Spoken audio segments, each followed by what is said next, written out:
امام فخرالدین رازی رحمت اللہ تعالیٰ نے ایک بڑی پیاری حدیث لکھی ہے. کہتے ہیں نبی پاک صلی اللہ علیہ وسلم کے پاس ایک شخص آیا. اس نے کہا یا رسول اللہ میں نے کلمہ پڑھنا ہے پر 4 چیزیں ہیں جو مجھ سے چھوٹتی نہیں اور آپ ان کو حرام کہتے ہیں.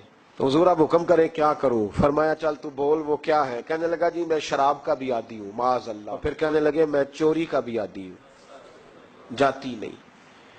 اور تیسری بات یہ کہ میں معاذ اللہ ثم معاذ اللہ زنا کا بھی عادی ہوں. اور چوتھی میرے اندر بیماری ہے کہ میں جھوٹ بہت بولتا ہوں.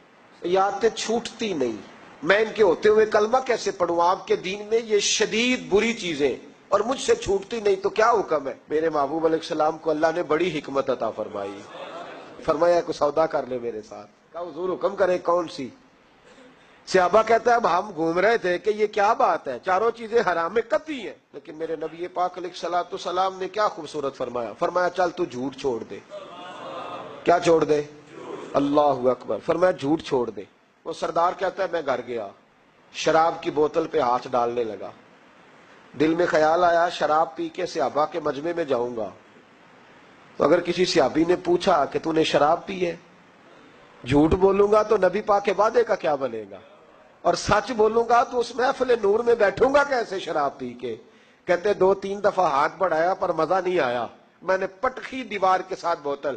میں نے کہا یہ تو گئی، یہ نہیں پیوں گا آج کے بعد.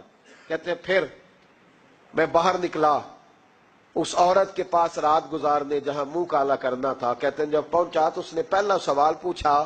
کہنے لگی سنا ہے تو کلمہ پڑھ گیا ہے. کہتے ہیں بس وجود چکنا چور ہو گیا. او میرے دوستو، لوگ پوچھتے تو ہے نا تو کس کا بیٹا ہے؟ ہاں ہاں او سنگیو، لوگ پوچھ لیتے ہیں تو کس استاد کا شاگرد ہے. اور یارو یاد رکھو تیرا حلیہ دیکھ کے لوگ پوچھتے ہیں تو کس مرشد کا مرید ہے. یاد رکھ اپنے لیے نہ صحیح کسی کی عزت کے لیے صحیح، اپنے لیے نہ صحیح کسی کی عزت کے لیے. تو کسی کے لیے ہی بدل دا یار، تو کسی کا ہی خیال کر جا. چل کسی اور کے لیے اپنے آپ کو تبدیل کر جا. اپنے لیے نہ صحیح دیکھ تو کسی اور کے لیے ہی بدل جا. اب تیری کسی اور سے بھی نسبت ہے، لوگ کسی اور کے ساتھ تجھے منسوب کرتے ہیں. ان کا دیوانہ ہوں، ان کا مجذوب ہوں. کیا یہ کم ہے کہ میں ان سے منسوب ہوں؟ کہا اس بی بی نے. کہنے لگی سنا ہے تو کلمہ پڑھ گیا ہے.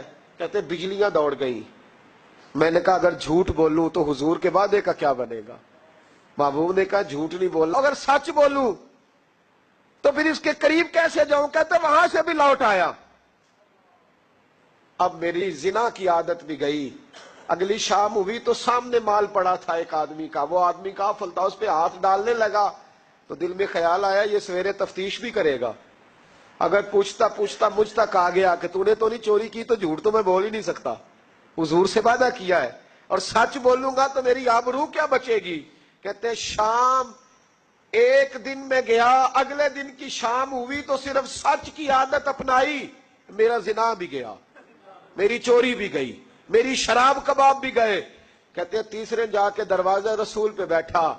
صحابہ باقی اپنا کام کرتے رہے، میں صرف مصطفیٰ کا چہرہ تکتا رہا. میں بس چہرہ تکتا رہا. دیر ہو گئی تو ایک صحابی کہنے لگے کیا دیکھ رہے ہو؟ تو میں نے کہا اس رسول کا کمال دیکھ رہا ہوں، اس محبوب کا کمال دیکھ رہا ہوں. ایک جھوٹ چھڑوایا ہے تو رب کریم نے مجھے سارے تقوی عطا فرما دی.